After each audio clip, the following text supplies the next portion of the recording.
What's up, everybody, and welcome to another episode of Shock and Awe Toy Reviews. 2, sometimes 3 idiots, a camera, and a review. I am Wilson. I'm the Berg. And in this review, we are reviewing these 3 nice ladies. They are from the Guardians of the Galaxy, Marvel Legends, Volume 2, Series 2. And if you watch our previous review, we reviewed 3 others of this wave. These are some of the final ones. There's 2 others. These are the only ones that really matter. Yeah, these are like, it's spoilers. These are the best of the 3. So who do we got? We have Gamora in her Volume 2 outfit. We have the first ever Nebula figure. And we have the Build-A-Figure Mantis. Because fuck you, Hasbro. I love when you use that as the reasoning. So getting started, looking at the sculpts, the faces are spot on. The best likenesses I've ever seen on a Hasbro toy. I mean, at this scale. Yeah, and like Nebula's perfect, Gamora's perfect. She's almost as good as I can remember. I mean, she's an alien too, so that's hard to really compare to the actress. They use sculpts, and even let's just go and say the paint too, at least in my opinion, are almost on like Japanese import toy level. Yes. I mean, I was really shocked at the Nebula when I picked her up. It is hard to imagine that these came with the same guys. Yeah, right. Yeah, I mean, these are so lifelike, and then the other guys you got are like cartoon comic, like right off the... Yeah, it's insane. My only complaint, sculpt-wise, for the heads is Gamora has this kind of a... Dead eyes. Yeah. Yeah, none of them really have any personality. Like, Nebula sort of does. She never really had any kind of emotion other than, like, anger and whatever. But yeah, Gamora's definitely got a, like... if I have to have sex with you, I guess I will. And then she's got some weed. Yeah, and then she's kind of the same thing, but it works with her character too. Yeah. Like, paint is fantastic. Flawless. Yeah. So looking at Nebula, you can see all the detail, like just on her face alone. I don't see any flaws on yours, and I looked on mine. I didn't have any flaws, and then you can look throughout her body. It's just... And there's multiple paint apps, and there's metallic paint and flat paint. Really helps sell the sculpt. I can't believe, again, these are Hasbro toys. And they did it to the female figures, too. Right. They must have been like, let's try and make Wilson happy this time. They even went and painted all the rings on Gamora's hands, which just is insane. Gamora's face, too. It's kind of hard to see on camera, but she's got those lines. Those are actually like drawn on. They're sculpted, but I think there's paint in there too. There's paint on there, yeah. It's crazy good. All right, if you've ever played with the Hasbro Marvel Legends, especially lately, they all have the exact same articulation. They all have wonderful ball-jointed heads that work really well. Gamora's is slightly inhibited by her hair, but it's a soft plastic, so not that much. They have the ball-jointed shoulders. They have single elbows with swivel. They all have wrist swivel and bendable wrists in different directions. They all have ab crunch. Is it really ab crunch? Because it's like upper torso. It don't get much crunch.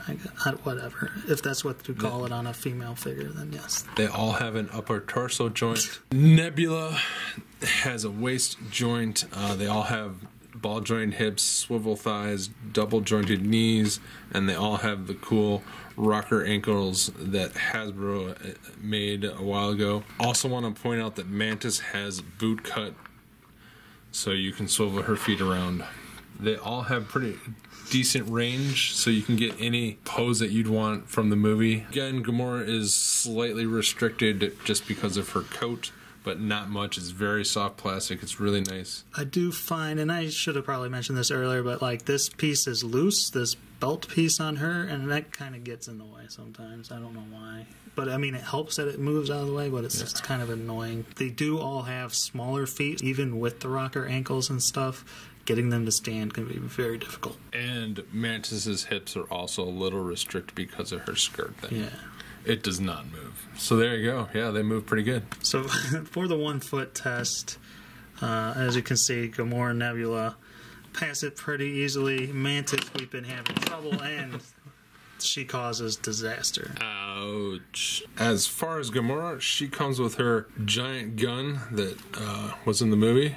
not the big one from the ship, Right. but her big one that Star-Lord gets upset about. It's got a great paint job, weathered silver gunmetal, great sculpt, very, very nice. She comes with her sword that extends, and it comes in two versions. It comes with the folded up version, which looks like this, and then you go just like her, wha-ching! Oh, and it's huge. Wait, no, it's just they give you one of each. And it's supposed to fit in that side thing. I couldn't get on my copy. I can't get it to fit in her holster. The sculpt on these is a little soft, but she moves them so fast you can't really tell. So slide that right in, and it holds in her hole. Oh, really? See, mine doesn't. And so she can hold her gun just fine. I would have rather them give you two swords rather than a folded up one. You know what I mean? I'd rather them giving her two swords than the folded up one. I don't know. The folded up one is going to get lost. Really, honestly. Nebula comes with a nice little blaster. It's actually got some gold accents on the gunmetal gray, which is unheard of in Hasbro toy again. It's got a nice sculpt. She also has a trigger finger, and it just pops in great. And then her other accessory is, if you saw the movie, spoilers, she gets damaged and her arm grows back. It again has a great sculpt, and the paint works, and it also has a ball jointed elbow piece. There's no articulation on any of this stuff, but really she doesn't need it because it's battle damaged. It works on both arms too, correct? It does work on both arms, but it looks weird. Yeah. You can pop it on either hand or either arm, works just fine. So I guess if you got two, you could have her double battle damaged. I think this is a really cool accessory because it's from the movie, and it's not just another gun or sword that you only see. Like, she had battle damage in both movies. It was like a plot point. Yeah, so that's really cool. The only thing I kind of wish she had is a holster for the gun.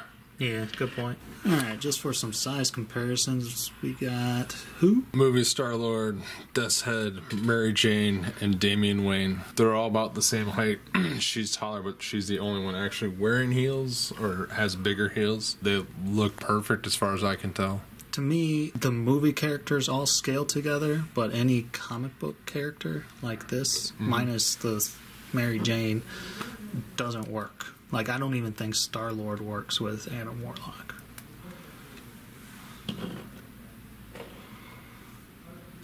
That's just my opinion. I don't know.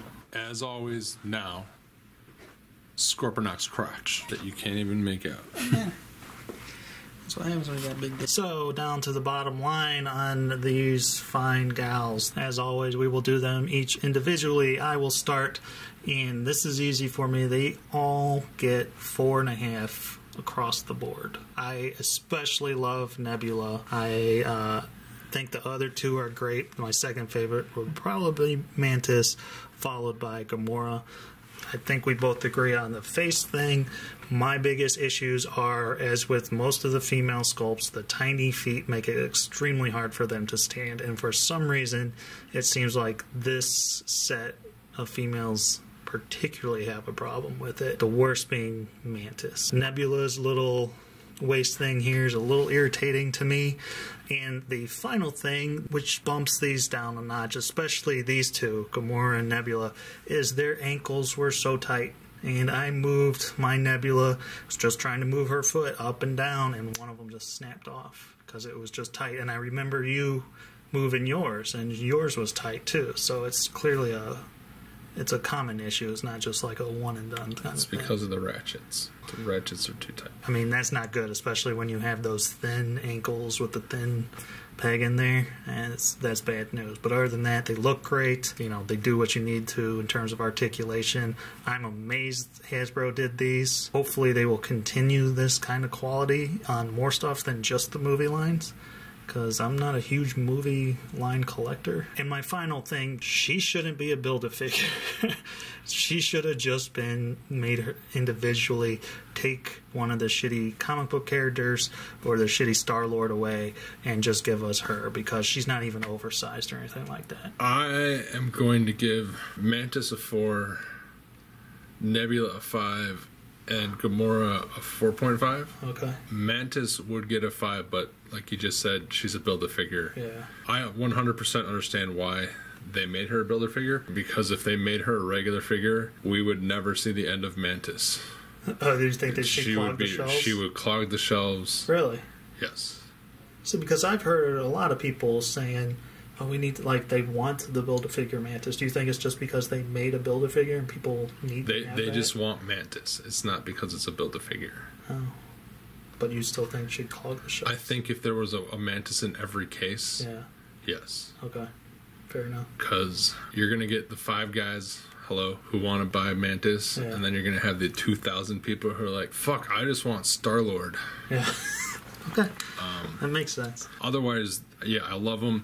She would get a 5 if she had a personality. Some personality. I'm amazed at the sculpts and the paint, especially from Hasbro. They're what I want from a movie, Marvel Legends. Highly recommend them. If you can get them, get them. For sure, yeah. I wouldn't say necessarily, if you're not a fan of some of the other guys in the wave, I don't think Mantis is a necessary Build-A-Figure, quite honestly. I think you'd do fine without her, even though she's still one of the best, means you gotta have a shitty Star-Lord and an ex-Nihilo. I would have bought ex-Nihilo with I would have too.